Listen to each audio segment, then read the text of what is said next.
So hey everyone, this is me Ekta Misra.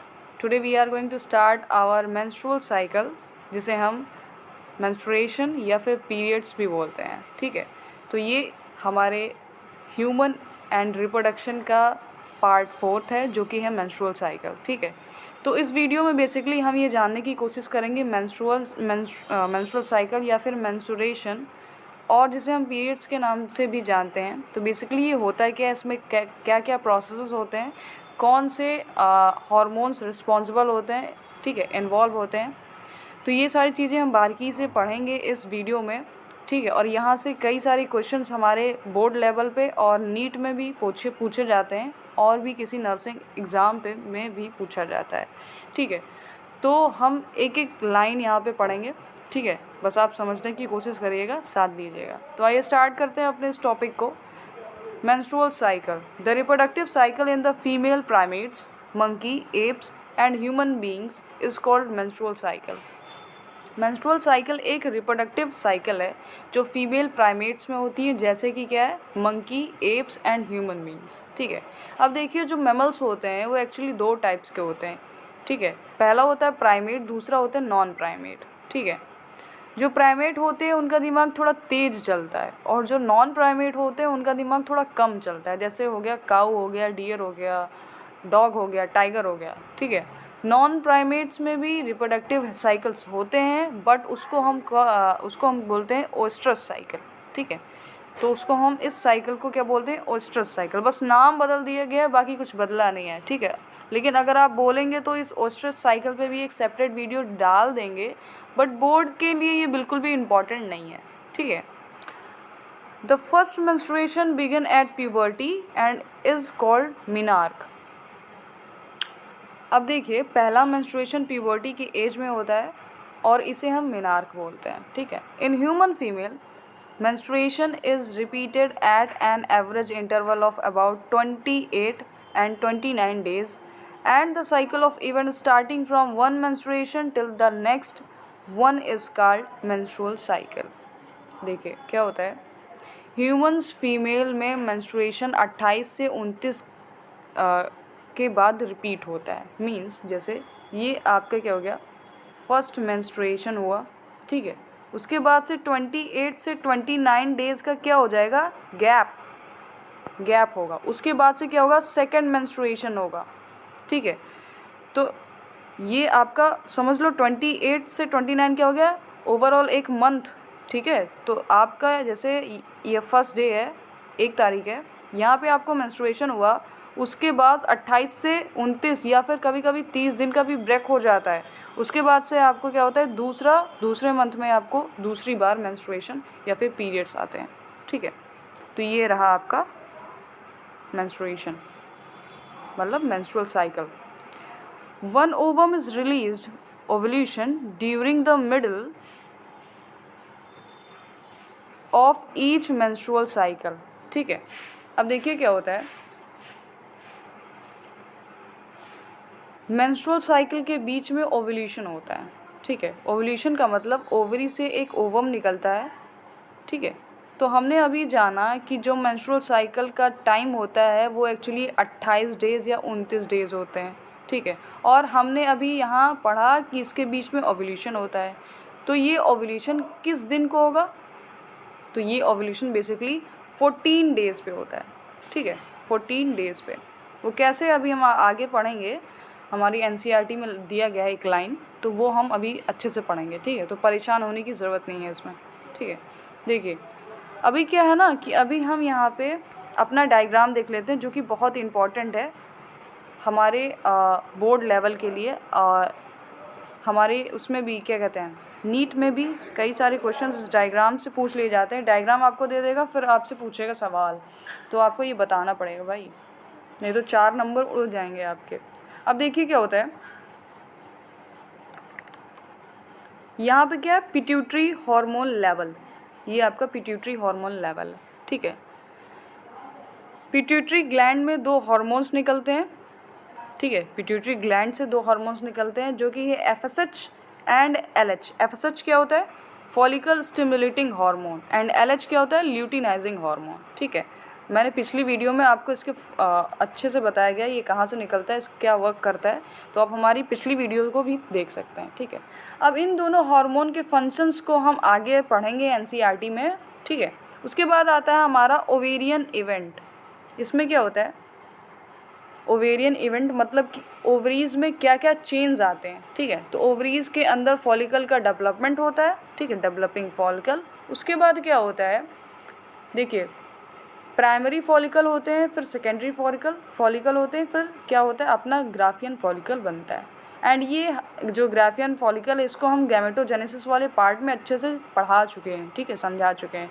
आप हमारे इस चैप्टर का पार्ट 3 देख सकते हैं समझने के लिए। ठीक है, तो इस जो ग्राफिकन फॉलिकल है ये क्या होता है, जब ये मैच्योर हो जाता है तो ये क्या हो जाता है, ब्रस्ट हो जाता है। ठीक है, टूट जाता है, रप्चर हो जाता है, जिसके अंदर क्या मिलता है, हमें ओवम मिलता है, और इसी प्रोसेस को हम ओव्यूलेशन बोलते हैं। ठीक है, तो डेवलपिंग फॉलिकल, यहाँ पे देखिए फॉलिकल डेवलप हो रही है, ये छोटी है, इससे बड़ी, फिर मैच्योर हो जाती है, फिर यहाँ पे ब्रस्ट हो जाती है, ओवम निकल जाता है, और बेसिकली ओवम के निकलने को हम ओव्यूलेशन बोलेंगे। ठीक है, इसके बाद क्या होता है, ये जो ग्राफियन फॉलिकल है, अब ये जो बचा हुआ पार्ट है ये, ठीक है, ये जो बचा हुआ पार्ट है मीन्स ये किस में कन्वर्ट हो जाता है, कॉर्पस लूटियम में। ये देखिए यहाँ पर दिया है कॉर्पस लूटियम, जो कि येलो कलर का होता है। ठीक है, अब फिर ये कॉर्पस लूटियम डीजनरेट हो जाते हैं। ठीक है, तो ये सारी चीज़ें हम आगे पढ़ेंगे एक एक लाइन करके, बस हमें यहाँ पे डायग्राम को समझना है। ठीक है, तो रीजनरेट हो जाता है आपका, डीजनरेट हो जाता है आपका कॉर्पस लूटियम। ठीक है, आगे बढ़ते हैं। फिर आता है हमारा ओवेरियन हार्मोन लेवल। ठीक है, ovarian hormone level means ovary में कौन कौन से हार्मोन्स निकलते हैं, ओवरी से कौन कौन से हार्मोन्स निकलते हैं जो कि मेंस्ट्रुअल साइकिल में इन्वॉल्व होते हैं। तो वो क्या होता है, एस्ट्रोजन एंड प्रोजेस्टेरोन है। ठीक है, एस्ट्रोजन एंड प्रोजेस्टेरोन आपके ओवेरियन हार्मोन है। ठीक है, इसके बाद आपका आता है यूटेराइन इवेंट। मीन्स यूथरस में क्या क्या चेंजेस आते हैं, कौन कौन से इवेंट होते हैं।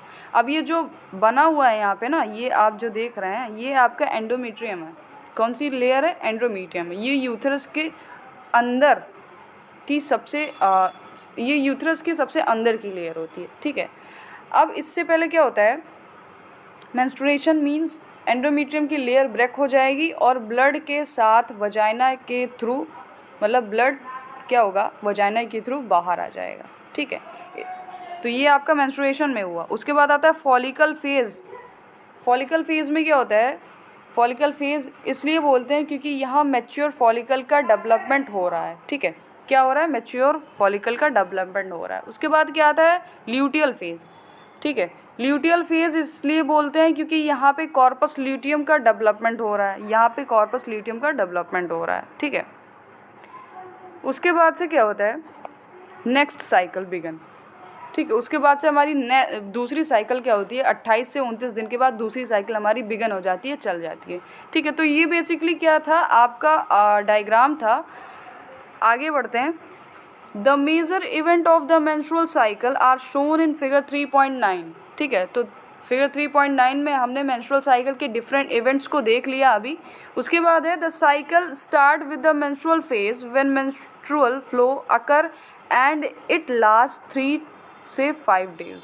अब देखिए मेंस्ट्रुअल साइकिल की जो शुरुआत होती है वो मेंस्ट्रुअल फेज से होती है। मेंस्ट्रुअल फेज में क्या होता है, मेंस्ट्रुअल फ्लो होता है, मतलब वजाइना के थ्रू ब्लड आता है और ये कुछ 3 से 5 डेज तक ये लगातार चलती हैं ये प्रोसेस। ठीक है, मींस वजाइना के थ्रू क्या होगा, ब्लड आता रहेगा 3 से 5 दिन तक। ठीक है, और कभी कभी क्या होता है, ये 5 जो डेज है आपका, ये 7 दिन भी किसी फीमेल्स को हो जाते हैं। ठीक है, the menstrual flow result due to breakdown of endometrium line and the uterus and its blood vessel which form liquid that come out through vagina.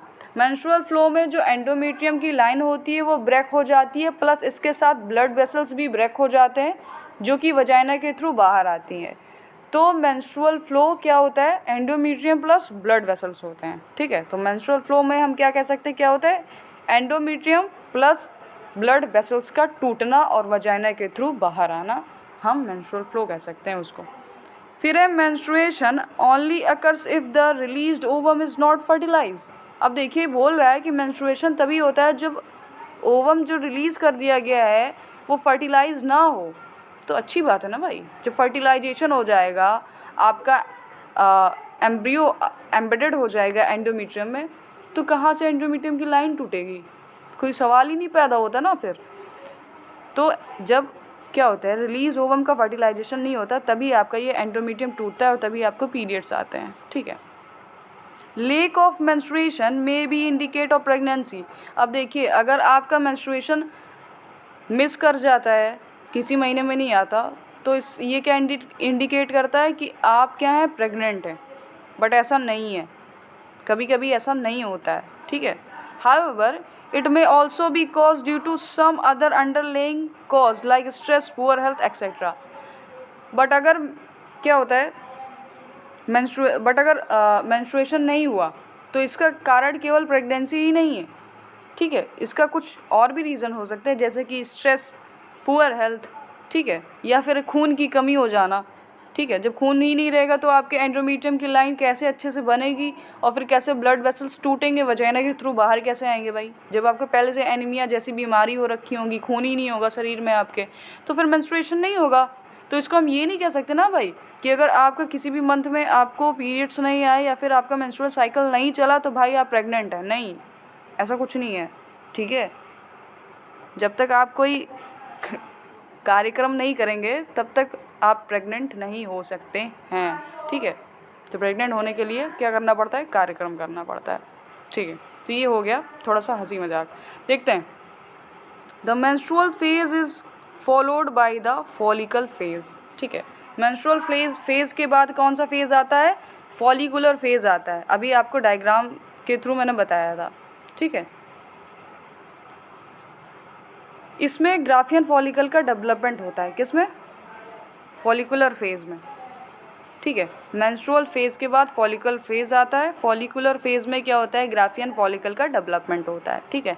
During this phase, इस फेज में the primary follicle in the ovary grow to become a fully mature graafian follicle and simultaneously the endometrium of uterus regenerates through proliferation. तो देखिए इस follicular phase में क्या होता है, जो प्राइमरी फॉलिकल होते हैं ओवरी के अंदर वो क्या करते हैं, ग्रो करते हैं और मैच्योर फॉलिकल में कन्वर्ट हो जाते हैं। अब देखिए हमने पढ़ा मेंस्ट्रुअल फेज में क्या क्या होता है, एंडोमेट्रियम ब्रेक हो जाती है, वजाइना के बाहर आ जाती हैं ब्लड, ठीक है। अब इस मेंस्ट्रुअल फेज के बाद शुरू होता है follicle phase and follicular phase में फिर ये एंडोमेट्रियम बनने लगती हैं, ठीक है। तो एंडोमेट्रियम दोबारा कब बनती है, फॉलिकुलर फेज में बनती है, ठीक है। The change in the ovary and the uterus are induced by change in the level of pituitary and ovarian hormone। तो देखिए ओवरी एंड यूथरस में जो चेंजेस हो रहे हैं वो पिट्यूटरी एंड ओवेरियन हार्मोन की वजह से हो रहे हैं, ठीक है। आगे बढ़ते हैं। The secretion of gonadotropin LH and FSH increase gradually during the follicle phase and stimulates follicular development as well as secretion of estrogen by the growing follicle।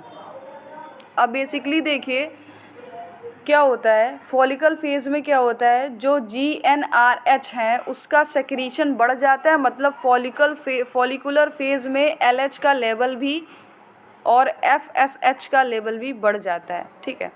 फिर क्या बोला गया है, and stimulate follicular development as well as secretion of estrogen by growing follicles.